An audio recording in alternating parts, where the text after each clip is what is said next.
see that transition metal organometallic compound, if you will see that which was the first organometallic compound, that was AH2Me4 dicarbodyl compound, which was invented by Alcide Cadet in 1760.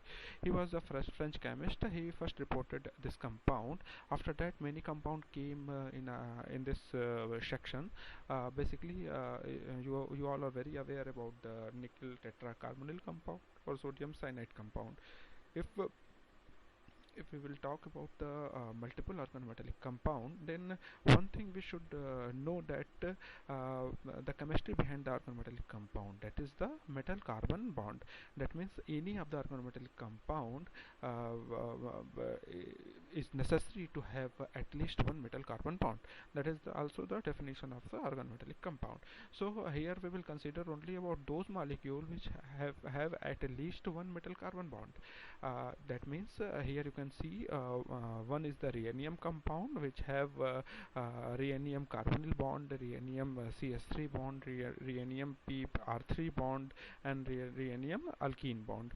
So all these bond, if you will see, then here is multiple rhenium carbon or metal carbon bond is present. That's why this molecule will be considered as a organometallic compound. The second is the two metal containing organometallic compound. Those organometallic compound which have more than one metal atom can be considered as a bridging metal if they are connected with directly metal bond, or they may not be connected by the metal bond. That means if a two metal is connected with either a metal bond or any of the bridging bond, that molecule will comes under the category of organometallic compound only when it is having at least one metal carbon bond. Now, the third example is a very famous one, that is the RHPPS3Cl. You all are aware about this molecule. Here you can see that rhenium molecule is attached with three triphosphine group, and one is the chloride group. If you will see this structure, it is basically square planar structure. Total number of electron which is present in this molecule is 16, and it is a very good catalyst. It was invented by the Wilkinson catalyst. We will talk about this molecule in detail because it is a part of our syllabus in the coming slides. So here again, if we will go for the closer view of these organometallic compound, then we can see here that molecular hydrogen, when the molecular hydrogen, I am talking about the molecular hydrogen, that means one H2 molecule.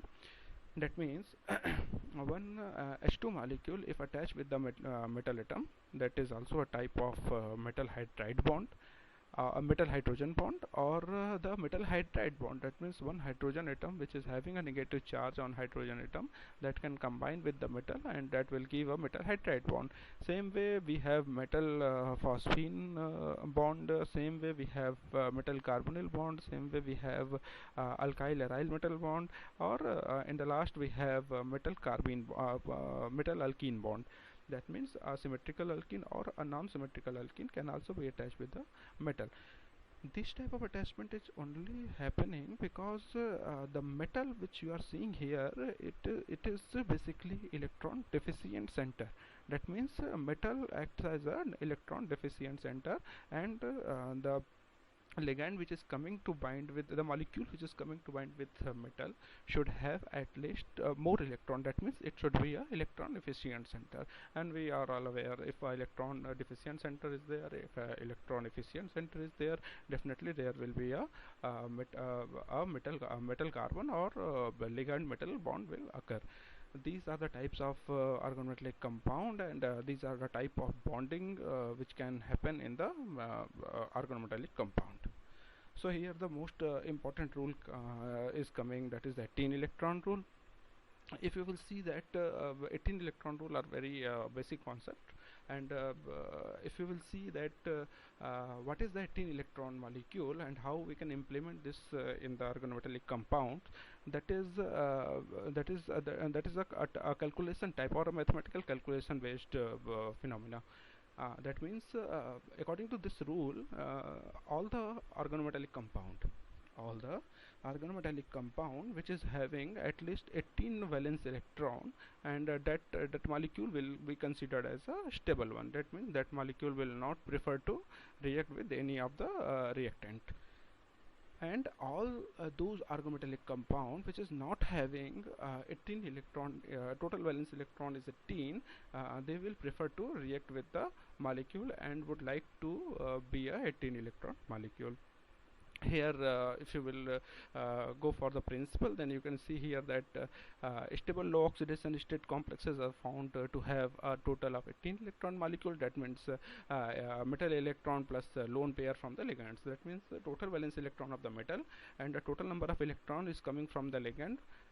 If you will do the addition of these two electrons, you will get the total electron count of that molecule. For example, if I talk about the nickel tetracarbonyl complex or iron pentacarbonyl complex, you can see here that the nickel has the basic valence configuration is 4s2 3d8. That means total 10 electron from the nickel valence cell, and carbonyl is also responsible for 2 electron donation. That means one carbonyl is responsible for 2 electron donation, and total 4 carbonyl in nickel tetracarbonyl is in nickel carbon tetracarbonyl, all CO atom contributing total 2 into 4, that means 8 electron. If you will count the total electron count in nickel tetracarbonyl, then you will find that total 18 electron is present in nickel tetracarbonyl.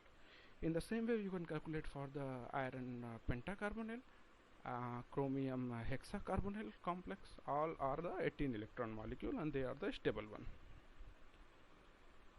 In few cases this concept is not applicable, and those molecules will come in the coming slides. Then here whatever I said in the previous slide, that how you can count the number of electrons present in a molecule, in organometallic molecule. So how you can do this, you have to calculate the overall charge on the metal complex. Now the charge of the ligand bound to the metal center. Now know the number of electron being donated to the metal center from each ligand, and add the electron count for the metal center and ligands, and you will get the total electron count, total valence electron count of that particular organometallic compound. And then after you can say that this molecule will be a stable one or not. So this is all about the 18 electron rule. Now here I will tell you that how we can count the number of electron. That means how we will know that this molecule will give 1 electron, this molecule will give 2 electron, or this ligand will give 1 electron, this ligand will give 2 or 3 or n electron. So here you can see that if you have a molecular hydrogen, that means a molecular hydrogen is made up of 2 electron. That means when a molecular hydrogen will attach with the metal, then it will give a 2 electron to the metal center. That means the hydrogen atom which is having in it, the number of electron which is having in its valence cell, that is 2, and it will donate all 2 electron to the metal center. In the same way, if you will talk about the hydride ion, so hydride, that means H minus ion, 1 electron from the hydrogen nucleus and 1 from its charge, and total 2 electron will be donated. Here the formal charge for the MH bond is -1. Okay. Now amine, phosphine, arsine, carbonyl, aryl, alkyl, in the same way you can see here, and you can calculate all these things. Okay, so now we will move in the next slide. Here you can see that here I am taking one example, that FeCO5. FeCO5, that means iron atom is surrounded by the 5 carbonyl atom. If you will calculate the total number of valence electron in the iron atom, then you will get 4s2 3d6 is the valence electronic configuration, and total electron will be 8 electron. If you will consider the carbonyl atom, then there is a total 5 carbonyl atom which is directly attached with the iron atom, and each carbonyl atom is responsible for 2 electron donation. Then the total number of electron is total number of carbonyl is 5, then that means 5 into 2 is equal to 10 electron. And if you will add both 2 electron, that means 8 electron and 10 electron, you will get a 18 electron molecule, and that will be a stable one molecule. In the same way, you can calculate this RHPPS3Cl, that is a Wilkinson catalyst. If you will calculate the total number of electron in this molecule, then you you can see here RH has S1D8 valence electron configuration. That means total number of valence electron is 9 because it belongs to the that family.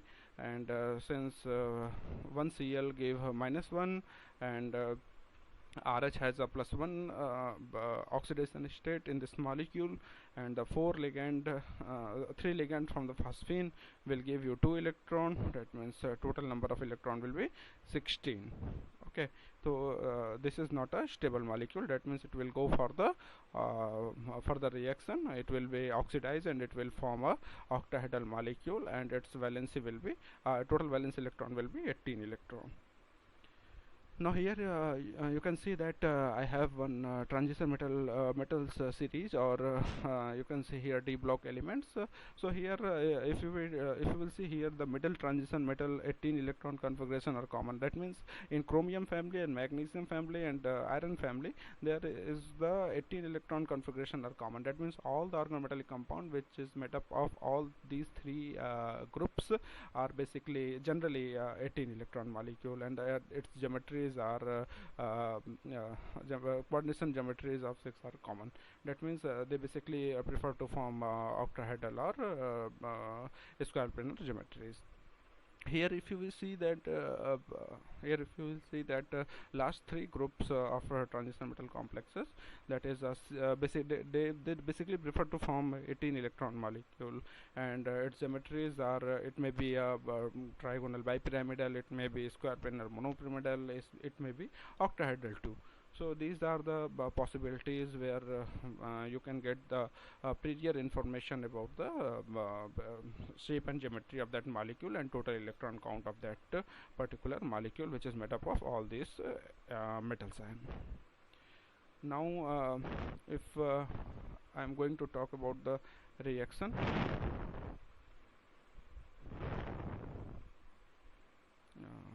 let's see, some problem is here.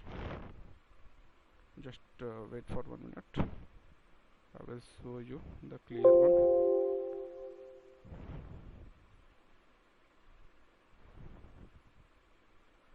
Just wait for a second. There is some problem. I will open it again.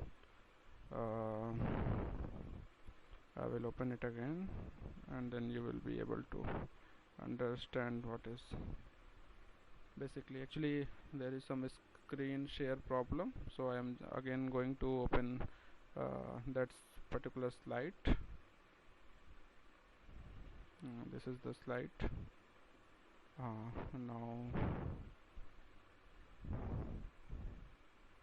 Now just for a second, it is about to ready.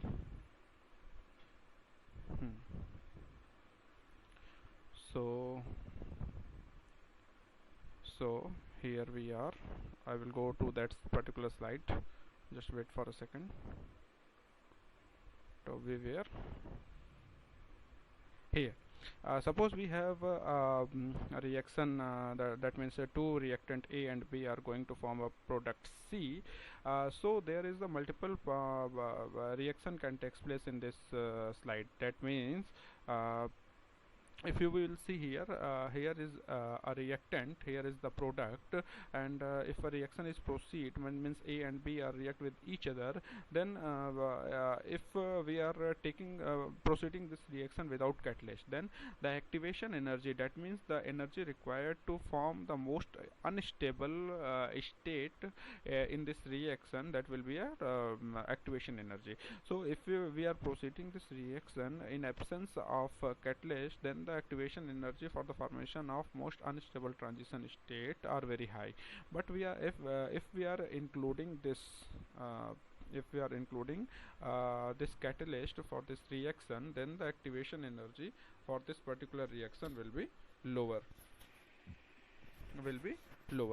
and the product formation will be easy. That means the energy and the time and the reaction comfortability will be more spontaneous in case of catalyst, if the catalyst is completely and the most important thing in the catalyst, that after finishing the reaction, the catalyst will be removed from the system. and this will definitely will control by the kinetics of the reaction, where the thermodynamics of this reaction is will not change in this type of reaction. That means here we can easily understand that when how the catalyst is important in any of the chemical reaction. That means if we are implementing any of the catalyst, that means that time the reaction progress, the rate of reaction, and activation energy for the formation of the most unstable transition state is very low. That means in presence of catalyst, a chemical reaction can proceed in a very spontaneous manner. Now we will go for the next slide. Then now you should know that why catalysis is important. Currently, if you will see in the current developing developing world and nation, you can see here that the reaction which is taking place in the several time, or it is consuming lot of chemicals, and it is giving up a very lower yield, and such type of thing. That means in the pharmaceutical agency, in the agriculture field, in the environmental field, we have to design such catalyst which can trigger the rate of reaction, which can reduce the activation energies, and which can give a more suitable product for that particular reaction.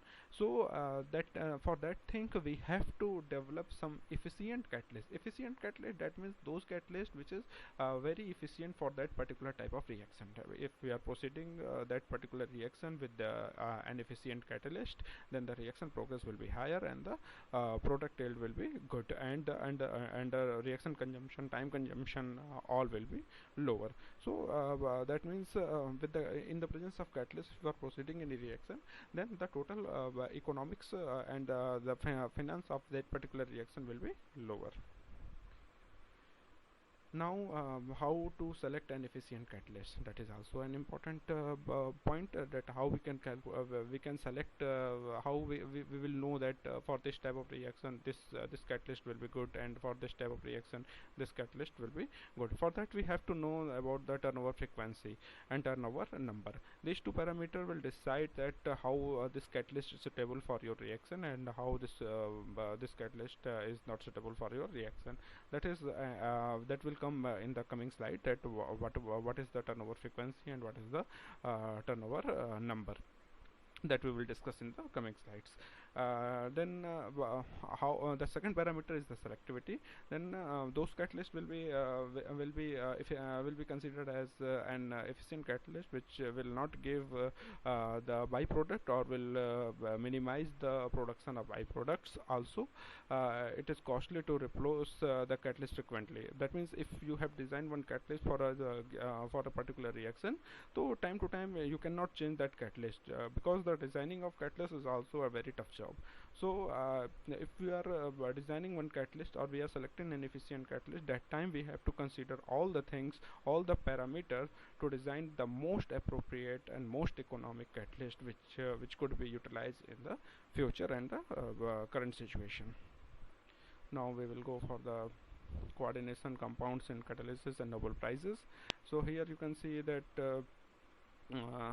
Robert H. Grubbs in 2005 he got the Nobel Prize in coordination, and Richard R. Sharp also got the product. Then Novari Sharpless got the Nobel Prize in 2001. In 1973, Wilkinson, that is RHBPS3CL, that is the most important topic in our group. So he also got the Nobel Prize in 1973. Again, the Ziegler-Natta, everyone knows Ziegler-Natta catalysis for the polymerization, got the Nobel Prize in 1963. Again, the Haber got the Nobel Prize in 1988. Ostwald got in 1909. All these scientists are got their Nobel Prize just for their contribution in the organometallic compound and its catalysis. So whatever I talk about the Wilkinson catalyst, that depends upon the hydrogenation of unsaturated hydrocarbon. That means any of the alkene, either symmetrical or unsymmetrical, will combine with the hydrogen in presence of Wilkinson catalyst, will convert into alkene. That means hydrogenation will occur. and he got a Nobel Prize in 2001 also. The most common catalyst is the Wilkinson catalyst, that is RSP or PPS3. So here we are going to stop, and we will go for the Wilkinson catalysis in our next slide. And for that, till now, enjoy this lecture, and stay at your home, and read it properly to your lectures. And if you have any further doubt, then contact me in the personal chat. Thank you so much.